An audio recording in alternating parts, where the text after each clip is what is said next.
the ugly truth of the Salem Witch Trials. A group of young girls went into a frenzy and accused some innocent women of being witches. This led to many of these women being hanged by paranoid, superstitious townfolk. But what happened in between all of that? Why did all this happen? Buckle up, because in this video, we will discuss the ugly truth of the Salem Witch Trials. Let's start from the beginning. In the late 17th century, there were two Salems.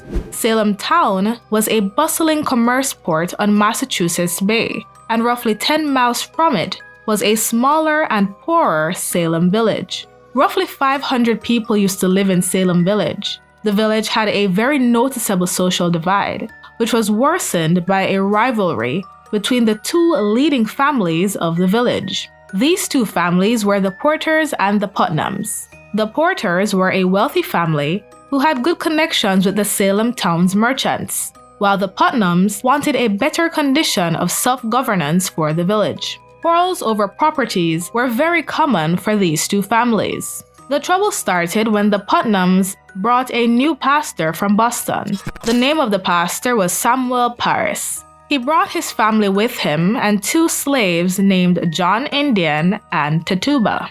On one freezing day in January 1962, something very strange happened in the house of the pastor of Salem Village. Samuel Parris's 9-year-old daughter, Betty Parris, and his 11-year-old niece, Abigail Williams, began to show abnormal behaviors. These two girls began to twist their bodies into weird shapes and spoke in a manner that no one understood. Samuel Parris got seriously alarmed and immediately called a doctor. When the doctor arrived, he was shocked after looking at the condition of the two girls. The doctor was unable to identify the cause of their suffering, so he declared that they had been bewitched. This was a time when individuals had a strong belief in the devil. Even small changes in someone's behavior made others suspicious. So you can imagine the reaction of the people when they heard the doctor's declaration. Most of the village agreed that the two girls had been victims of witchcraft. Since everyone believed that the girls were facing these problems because of witchcraft, a neighbor of Samuel Parris suggested that they bake a witch cake. This cake was as weird as its name. The witch cake was made with rye meal and urine from the girls. It was then fed to a dog. People believed that the curse the girls were under would be passed on to the dog, and the girls would be healed, or that the dog would somehow identify the witch. The enslaved woman named Tituba baked the cake and fed it to the poor dog, but to the dismay of the villagers, the girls were not healed.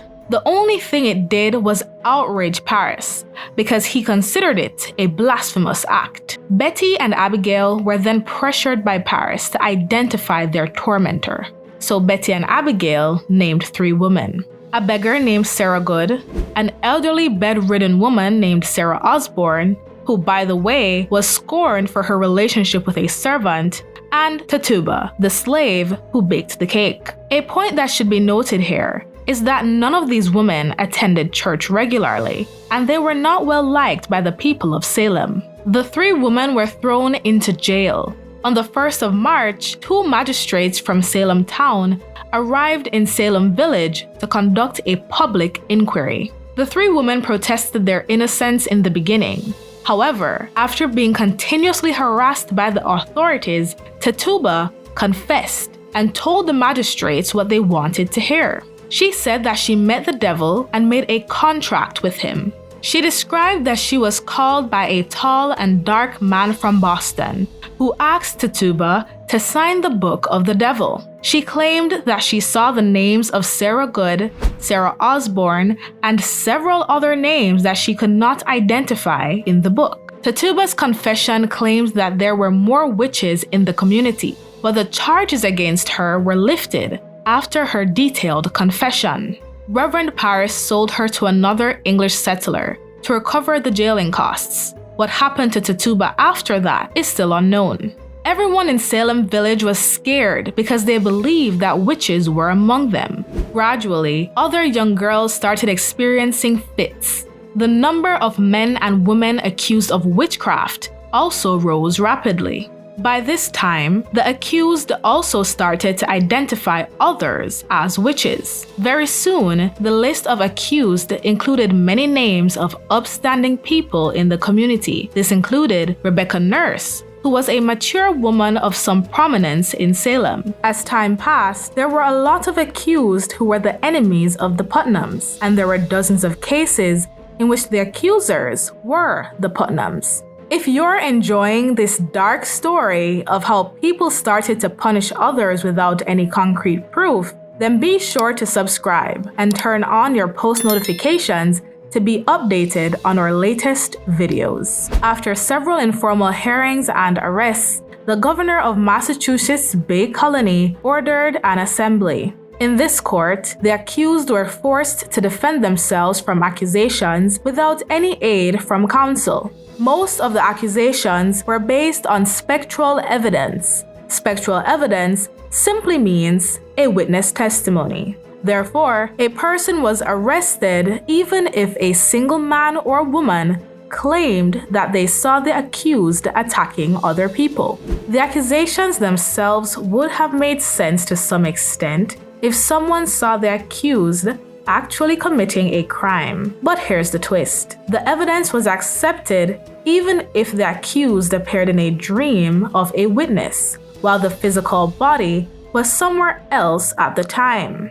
The evidence was accepted on the assumption that the devil and his minions had the power to send someone's spirit to pure and religious people to mislead them. The people who confessed and named other witches were spared because of the Puritan belief that their punishment would come from God. On the other hand, the people who insisted on being innocent were punished harshly. Can you imagine being punished for being honest? They became martyrs for their own sense of justice.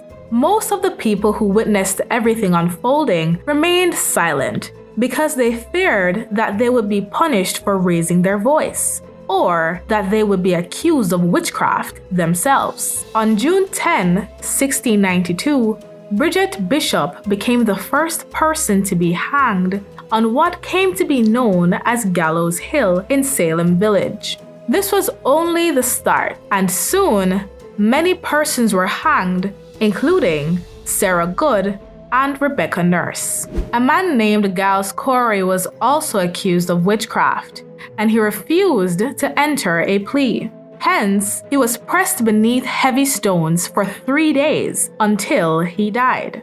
According to legend, while Giles was being crushed, his last words were, "More weight." On October 29th, the wife of Governor Phipps was accused of witchcraft, so Governor Phipps stepped in and ordered a halt of proceedings in the court. Instead, the governor established a superior court of judicature, which was instructed not to accept spectral evidence. The trials resumed in the superior court, but only 3 were convicted out of 56. By the time the trials came to an end, 19 people were hanged, 5 died in custody, 1 was crushed, and 2 dogs that were believed to have been linked with the devil were killed. No one is 100% sure why the witch craze spread in Salem. However, looking back at it from a scientific perspective, some scholars have speculated that the behavior among the people could have resulted from a combination of